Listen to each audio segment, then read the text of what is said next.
बच्चों, हम पढ़ रहे हैं कक्षा 8 की गणित और हमने शुरू किया है अध्याय 14 गुणनखंडन। इससे पिछले वीडियो में प्रश्नावली 14.2 के प्रश्न हल कर चुके थे। आज हम हल करेंगे प्रश्नावली 14.3 के उदाहरण, जो कि आधारित होंगे बीजीय व्यंजकों के विभाजन पर। तो ये हम समझ चुके हैं बीजीय व्यंजकों का विभाजन कैसे किया जाता है। बहुपद का एक पदी से विभाजन, एक पद का एक पद से विभाजन, बहुपद का बहुपद से विभाजन। तो शुरू करते हैं हम इसके उदाहरण। देखिए उदाहरण नंबर पहला क्या दिया गया है, 13वां, निम्नलिखित विभाजन कीजिए। हल। अब यहाँ पर आपको दिया है ये एक पदी का एक पदी से विभाजन। तो देखिए कैसे करेंगे। क्या दिया गया है, -20 x की पावर 4 को आपको डिवाइड करना है 10 x की पावर 4 से। तो देखिए 20 को लिख सकते हैं 10 गुणा 2, 10 गुणा 2 20 होता हम जानते हैं। तो ये हो गया -10 गुणा 2, x की पावर 4 है, मतलब कितनी बार गुणा हो गया, 4 बार। इसको भाग लगाना है 10 x की पावर 4, कितनी बार हो गई x, 4 बार गुणा हो गया x का।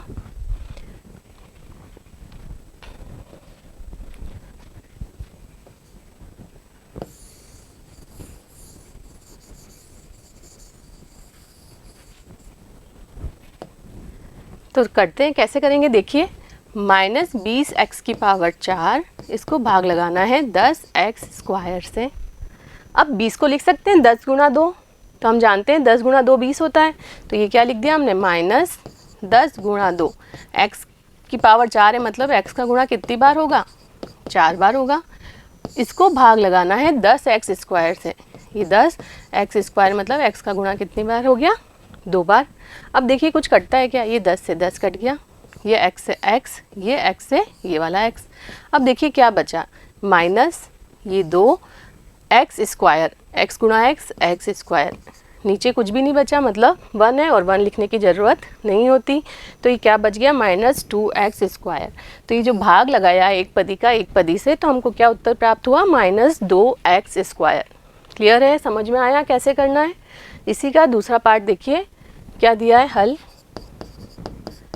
7x square y square z square को भाग लगाना है 14x y z से।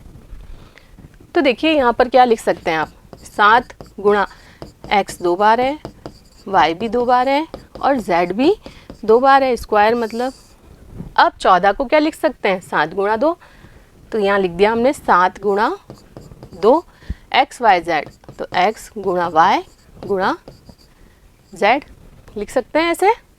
कुछ कट रहा है क्या, देखिए 7 से 7 कट गया, ये x से x कट गया, ये y से y कट गया, ये z से z कट गया। क्या बच गया यहाँ देखिए, ऊपर x y z और नीचे क्या बचा है, 2। तो यही उत्तर होगा। इस एक पदी का इस एक पदी से अगर विभाजन किया जाए तो उत्तर क्या प्राप्त होगा, x y z बटा 2। क्लियर, इजी है, समझ में आया। तो अंश का ऊपर गुणनखंड लिख दिया, नीचे लिख दिया हर का गुणनखंड, और जो भी कट रहा है आपस में काट दिया, जो बचा वो उत्तर होगा। क्लियर, चलते हैं अगले उदाहरण पर। उदाहरण 14वां देखिए क्या है, उपरोक्त दोनों विधियों का प्रयोग करते हुए आपको इसको 8xyz से भाग दीजिए। 2 विधियों से भाग देना है। एक तो आप देखिए हल, पहली विधि क्या करना है, 24 x square y z plus x y square z plus x y z square को भाग देना है 8xy z से। क्लियर है यहाँ तक। अब ये देखिए 24 को क्या लिख सकते हैं, 8 गुणा 3, 8 या 24 होता है। अब यहाँ ऊपर देखिए क्या कॉमन आ रहा है, इस वाले पद और इस वाले पद में देख के पता चल जाएगा। देखिए x यहाँ भी है, यहाँ भी है, यहाँ भी है, तो x कॉमन आ गया। y यहाँ भी है, यहाँ भी है, यहाँ भी है, y कॉमन आ गया। z यहाँ भी है, यहाँ भी है और यहाँ भी है, तो z भी कॉमन आ गया। क्लियर है। अब ब्रैकेट लगाएंगे, क्या बचा यहाँ पर, x y z कॉमन आया, यहाँ पर 2x थे, x स्क्वायर मतलब x गुणा x, तो यहाँ क्या बचा है, एक x बचा है, प्लस ये लगाया plus, x y z common आ गया, तो y यहाँ पर स्क्वायर है तो एक y बचा है, यहाँ लिख दिया एक y, ये plus x y z common आ गया, यहाँ z स्क्वायर है तो एक z यहाँ बचा है। क्लियर है। इसको भाग लगाना है 8xyz, 8 गुणा x गुणा y गुणा z, यही तो है xyz, 8xyz मतलब 8 गुणा x गुणा y गुणा z। अब देखिए कुछ कट रहा है क्या, तो ये 8 से 8 कटा, ये x से x कटा, ये y से y, ये z से z, तो क्या बच गया, ये 3, यहाँ पर ऊपर कुछ नहीं है, bracket x plus y plus z, तो यही हमारा उत्तर होगा। क्लियर। अब दूसरी विधि कौन सी कह रहा है वो देखिए। दूसरी विधि क्या करना है आपको, choice x y square z plus x y square z plus x y z square को भाग लगाना है 8xyz से। अब इस दूसरी विधि में क्या करते हैं, देखिए इस चॉइस को अगर सब में गुणा कर दें तो यहाँ 3 पद हैं, कौन कौन से, देखिए इसका गुणा इसमें भी होगा, इसका गुणा इसमें भी होगा और इसका गुणा इसमें भी होगा, ये हमने बंटनता से जानते हैं। तो ये क्या हो गया, choice x y square z plus choice x y square z, यहाँ है एक्स स्क्वायर वाई जेड, ये क्या है, यहाँ पर स्क्वायर नहीं है, यहाँ है x square y z plus हो जाएगा choice x y z square और इसके भाग में है 8xyz। अब समझना इस विधि में क्या है, ये विधि कहती है कि जो हर का एक पदी है, हर में जो एक पदी है जिससे अपन जिस एक पदी से हमको भाग देना है उसका भाग इसके प्रत्येक पद में दे दीजिए, अंश के प्रत्येक पद में उसका भाग दे दीजिए। तो क्या हो जाएगा, देखिए choice x square y z बटा 8xyz plus choice x y square z बटा 8xyz plus choice x y z square बटा 8xyz। क्लियर। जब आप एलसीएम लेंगे तो वापस यही चीज़ आ जाएगी, तो आप ऐसे भी लिख सकते हैं। समझ चुके हैं ना आप, ये लिखा, अगर आप इसका एलसीएम ले लेंगे तो सबका हर तो समान है, तो एलसीएम क्या आएगा 8xyz और ऊपर क्या आ जाएगा, choice x square y z plus choice x y square z plus choice x y z square, यही तो पद है वो। इस पद को हमने अलग अलग कर दिया। अब भाग लगाइए, तो देखिए ये x से ये कट गया x, y से y, ये z से z, 8 दिया चॉइस, तो क्या बच गया यहाँ पर 3x प्लस 8 दिया चॉइस x से x, y से y और z से z, तो यहाँ भी बच गया 3y प्लस यहाँ भी 8 दिया चॉइस x से x, y से y और z से z, तो यहाँ भी क्या बच गया 3z। तब हमारे पास क्या आया 3x plus 3y plus 3z।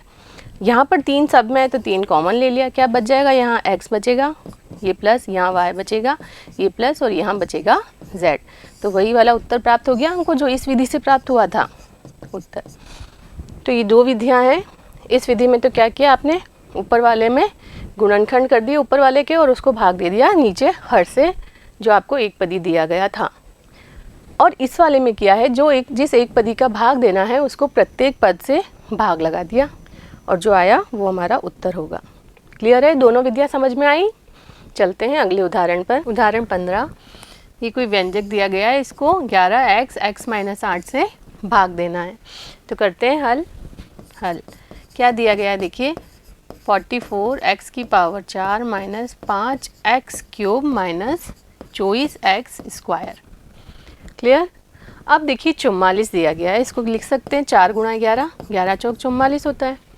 अब ये अंदर जो तीनों पद हैं इसमें आपको कुछ कॉमन दिख रहा है, यहाँ एक्स स्क्वायर है, यहाँ एक्स क्यूब है, एक्स क्यूब मतलब एक्स स्क्वायर गुणा एक्स, और यहाँ है एक्स की पावर 4 मतलब x square into x square. तो एक्स स्क्वायर सब में से कॉमन निकल सकता है, ये निकल गया एक्स स्क्वायर बाहर। यहाँ क्या बच जाएगा, एक्स स्क्वायर, क्योंकि क्या था एक्स की पावर 4 मतलब x square into x square, एक एक्स स्क्वायर बाहर आ गया तो अंदर बचा x square minus 5 x cube है, उसमें से एक्स स्क्वायर बाहर आ गया है तो बच गया एक्स माइनस ये एक्स स्क्वायर बाहर आ गया, बच गया 24। क्लियर है यहाँ तक। अब देखिए यहाँ पीछे वाला अंक है 24, एक वर्ग संख्या है नहीं है, इसका मतलब क्या होगा, 24 के ऐसे टुकड़े करने होंगे आपको कि घटाने पर, ये माइनस का साइन है मतलब घटाने पर बीच वाला अंक मतलब 5 प्राप्त हो जाए। तो कैसे हो सकता है देखिए, 24 के टुकड़े 12 दूनी 24 होता है, 12 में से 2 घटाएंगे तो 5 होगा, नहीं होगा। 1 होता है 8 या 24, 8 में से 3 घटाएंगे तो क्या 5 मिल जाएगा? बिल्कुल मिल जाएगा। इसका मतलब ये वाला जो खंड है या इसके जो विभाजन किए हैं 8 और 3, 8 गुणा 3, वह सही है, क्योंकि 8 में से 3 घटाने पर हमको बीच वाला अंक प्राप्त हो रहा है। तो क्या लिख देंगे देखिए, 4 गुणा 11 गुणा एक्स स्क्वायर, तो पहले ही था बाहर, अंदर क्या लिख सकते हैं अब हम, एक्स स्क्वायर, 5 को लिख दिया 8 माइनस 3 इंटू एक्स तो है, और ये माइनस 24 को लिख दिया हमने, 8 दिया 24, 8 गुणा 3। अब देखिए 4 गुणा 11 गुणा एक्स स्क्वायर, ये तो बाहर है ही। अब ये अंदर क्या हो गया, x square minus 8 into x minus 8x हो गया ये, और ये हो गया माइनस माइनस प्लस, 3 गुणा एक्स 3x माइनस 8 गुणा 3। यहाँ तक क्लियर है? दो का समूह बनाएंगे अब हम, इन दोनों का एक समूह, इन दोनों का एक समूह। तो ये देखिए क्या हो जाएगा, 4 गुणा 11 गुणा एक्स स्क्वायर, और इन दोनों में कॉमन आ गया x, तो ये बच गया x माइनस 8, और यहाँ कॉमन आ गया, देखिए यहाँ भी 3 है और यहाँ भी 3 है, तो 3 कॉमन आ गया, यहाँ बचा है x माइनस, यहाँ बच गया 8। अब 2 पद बन गए, इन दोनों पदों में देखिए x माइनस 8, यहाँ भी x माइनस 8 यहाँ भी है, ये दोनों में कॉमन निकल सकता है।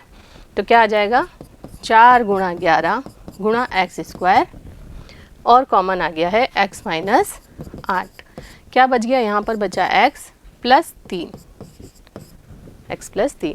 तो ये गुणनखंड के रूप में प्रदर्शित हो गया दिया गया व्यंजक। अब आपको लगाना है भाग 11x x माइनस 8 का। तो देखिए यहाँ से ये हटाते हैं, तो क्या हो जाएगा, इसलिए 44 x की power 4 minus 5 x cube minus 2x minus 24 x square, इसमें भाग लगाना है 11x x माइनस 8 का। इसके हमने गुणनखंड कर लिए हैं, क्या मिले हमको, 4 गुणा 11 गुणा एक्स स्क्वायर, मतलब x गुणा x लिख सकते हैं, गुणा x माइनस 8, और क्या मिला है, x प्लस 3, यही मिला है। इसमें आपको भाग लगाना है 11 गुणा x माइनस 8 का, यही दिया गया है। देख लीजिए कुछ कट रहा है क्या, ये x माइनस 8, ये x माइनस 8, ये x 11, ये 11, देखिए क्या बचा ऊपर 4, ये बचा x, और ये बचा x प्लस 3। नीचे सभी कट चुके हैं, मतलब एक बचा, एक से भाग लगाना है, वो शो करने की ज़रूरत नहीं है, तो यही उत्तर प्राप्त होगा 4x x प्लस 3। समझ में आया? तो चलते हैं अगले प्रश्न पर। उदाहरण नंबर 16, देखिए क्या दिया गया है, ये व्यंजक है, इसको इससे भाग लगाना है। तो देखिए हल क्या दिया गया है, z 5z स्क्वायर माइनस 80। पहले इसको सॉल्व कर लेते हैं, क्या आ जाएगा, देखिए ये z तो है ही, इसको लिख दिया 5 गुणा z स्क्वायर, और इसको लिख दिया 16 पंजे 80 होता है, हम जानते हैं। अब कुछ कॉमन दिख रहा है इन दोनों पदों में, ये 5 है, ये भी 5 है, तो 5 हमने निकाल लिया ब्रैकेट के बाहर, तो ब्रैकेट में बच गया यहाँ पर z स्क्वायर, माइनस ये 5 बाहर आ गया है, तो यहाँ सिर्फ बचेगा 16। क्लियर? अब देखिए ये तो हो गया 5z, z स्क्वायर मतलब z का होल स्क्वायर, माइनस 16 को क्या लिख सकते हैं, 16 एक वर्ग संख्या है, 4 का वर्ग है। ये कौन सा रूप हो गया, a square minus b square, तो सर्वसमीका 3 से, सर्वसमीका 3 से क्या हो जाएगा, देखिए ये हो गया 5z, a plus b a minus b, तो ये a की जगह यहाँ पर है z, a plus 4 a minus 4 z minus 4। अब आप लगा सकते हैं जो आपको भाग लगाना है, तो क्या लिखेंगे, इसलिए ये आ गया 5z z plus 4 z minus 4 divided by क्या है, 5z z प्लस 4। अब देखिए ये कट रहा है, ये कट गया, ये z से z कट गया, ये 5 से 5 कट गया, तो सिर्फ बचा है z-4। तो यही हमको उत्तर प्राप्त होगा ये भाग लगाने पर। क्लियर है, समझ में आया? तो उम्मीद करती हूँ ये सभी उदाहरण आपको अच्छे से समझ में आए होंगे। अगले वीडियो में मिलते हैं प्रश्नावली के प्रश्नों के साथ, तब तक जुड़े रहिए। धन्यवाद।